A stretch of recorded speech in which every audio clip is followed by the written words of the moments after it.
O guia de raças hoje é sobre Spitz alemão.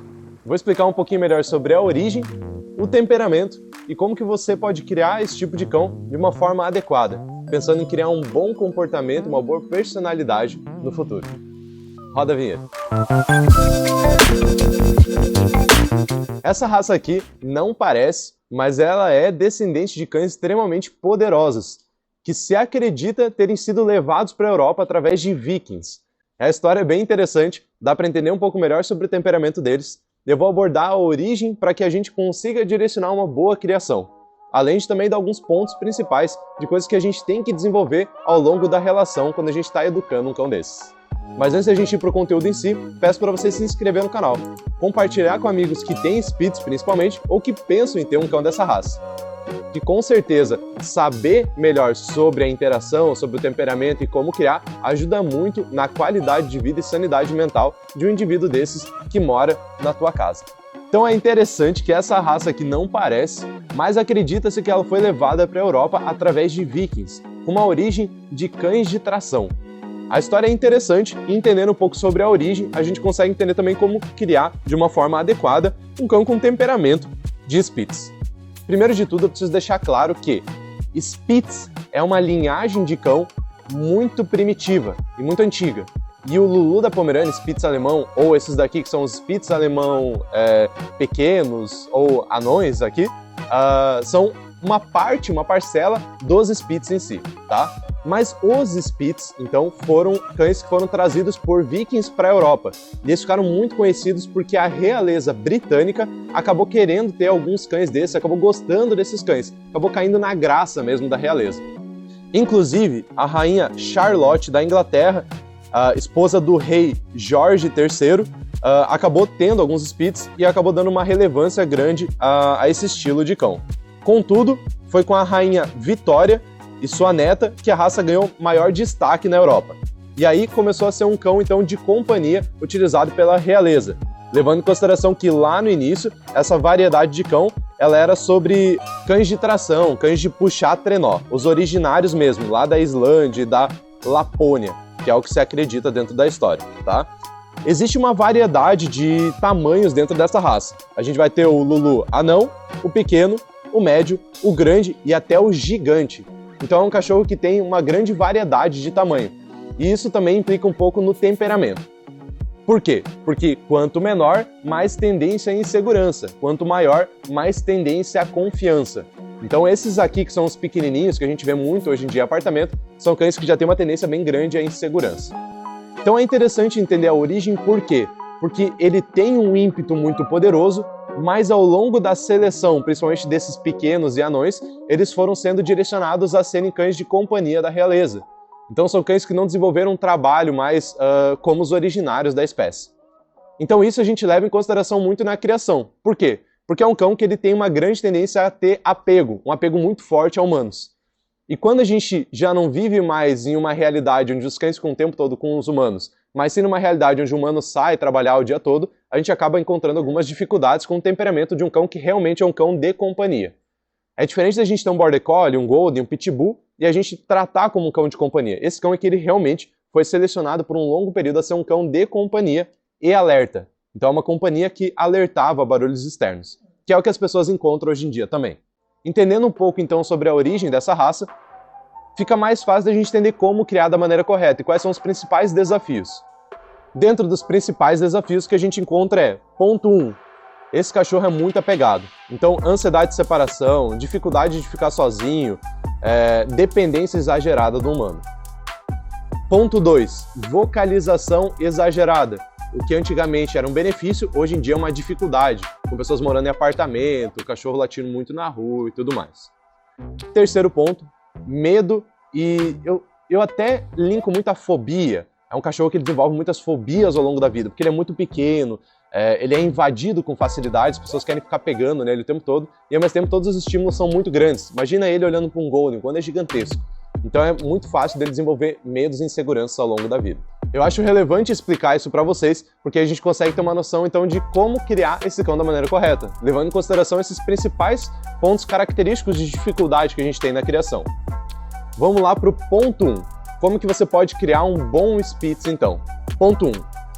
Ensine ele a ficar bem sozinho. Desde a infância, crie um ambientezinho para ele ter. Crie um quartinho dele, não deixe ele grudado o tempo todo no teu colo. Faça com que ele tenha momentos prazerosos sozinho.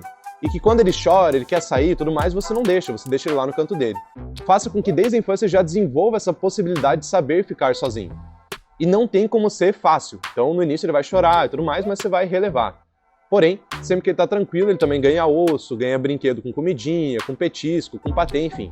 A proposta aqui é fazer com que o seu cão aprenda a ficar bem sozinho, de uma forma onde quando ele está sozinho, coisas boas acontecem. Você não pode deixar o teu Spitz entender que coisas boas só acontecem contigo, porque senão ele vai ser um cão extremamente dependente, levando em consideração que ele já tem essa tendência natural. Então o ponto 1 que eu te indico é desenvolva individualidade, desenvolva a habilidade de saber ficar bem sozinho, de gostar de ficar sozinho. Isso só acontece tendo momentos do teu cão ficar sozinho ao longo do dia. Aqui no canal a gente tem vários vídeos que vão explicando coisas nesse sentido. Então é interessante você assistir outros vídeos para conseguir complementar a criação do seu cão. Ponto 2. Latidos excessivos. Então como que a gente vai criar uma boa personalidade dentro de uma sociedade onde eu moro em apartamento, tem muitos estímulos na rua e tudo mais? Desde a infância eu indico você não estimular latidos, tá? Não interaja com latidos. Quando seu cachorrinho latir para você, não fica conversando com ele. Quando ele latir na porta, a porta não deve abrir para ele entrar no quarto. O latido do Spitz não pode gerar coisas boas, desde a infância. Observe. Por quê? Porque senão essa vocalização vai ficar exagerada. Não tem como você fazer um Spitz não latir, tá? Ele vai ser um cão que late muito mais acima da média do que a grande maioria das raças. Porém, a gente consegue não deixar isso ser exagerado. A gente consegue fazer isso diminuir bastante quando a gente não estimula essa tendência desde a infância. Então o ponto 2 que eu te indico é não estimule latidos durante a relação. Olha ali os dois. Isso vai fazer com que a longo prazo eles não sejam cães que vocalizam exageradamente. Ponto 3. A gente vai abordar sobre a insegurança. Então a maneira correta de criar o Spitz desde a infância é socializar ele adequadamente. A socialização é o que faz com que o seu cão não tenha medos no futuro, que seria também um processo de habituação, a gente pode entender assim. Por quê? Porque quando a gente expõe o indivíduo a estímulos desde a infância, da maneira correta e de forma controlada, a gente faz com que ele vá tendo experiências boas a longo prazo. O que eu quero dizer com isso? Vocês não vão levar o Spitz já de cara no meio de um shopping. Esse cão, por ser pequenininho, bonitinho, as pessoas têm a tendência de já querer levar desde a infância no meio de um shopping, de uma praça, de uma muvuca. Porque ele é bonitinho, ele é queridinho.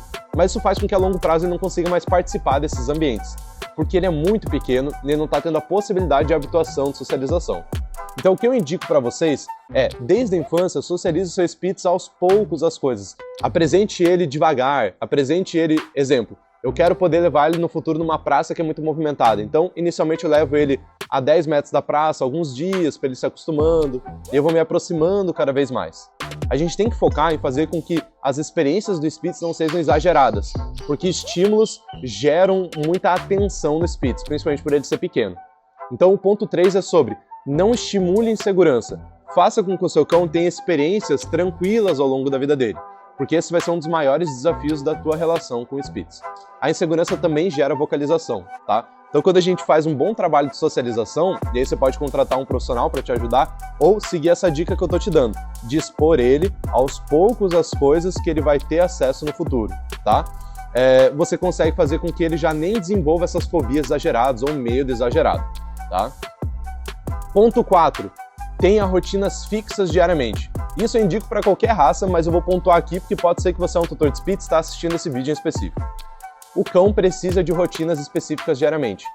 Dentro do Spitz, dentro da criação de Spitz, o que eu indico é as rotinas serem focadas em momentos dele ficar sozinho com prazeres, momentos de destruição, onde ele vai roer alguma coisa que você vai dar diariamente para ele, momentos de brincadeira e momentos de desafio com alimentação. O ponto aqui é, se eu replico todo dia as mesmas rotinas, todo dia meu cão come 2 vezes ao dia, meu cão vai ter acesso ao chifre 2 vezes ao dia, meu cão faz tal coisa 1 vez ao dia, meu cão fica sozinho ali 3 vezes no dia, eu começo a programar o meu cão para seguir aquela rotina constantemente. Não programe a rotina de uma forma que ele não vai conseguir seguir pro resto da vida. Exemplo, eu tenho meu cão agora, eu vou ficar com ele grudado o tempo todo, mas daqui a alguns meses eu vou trabalhar presencialmente. Não vai dar certo.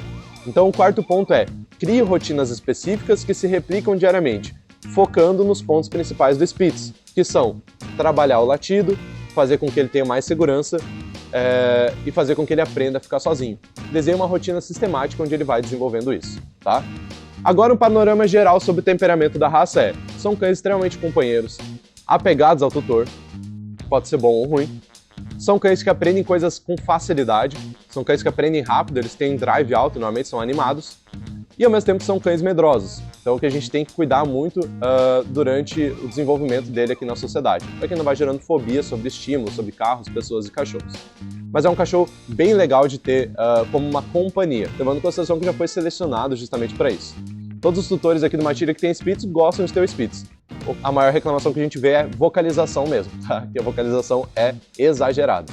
Vocês veem que aqui eles não ficaram latindo, a gente tem outros Spitz ali no place que tá rolando aqui na minha frente, não estão latindo, porque a gente faz uma criação adequada, tá? Mas dependendo da criação que você prover para ele, ele pode sim desenvolver latidos bem exagerados. Espero que esse vídeo tenha trazido alguma compreensão e, ao mesmo tempo, um bom direcionamento para a criação do seu Spitz. Fico à disposição para ler os comentários de vocês e aceitar novos títulos para outros vídeos para poder sanar dúvidas de vocês aí. Valeu? Se inscreve no canal, dá muita relevância pra gente e curte esse conteúdo se você gostou. Até a próxima!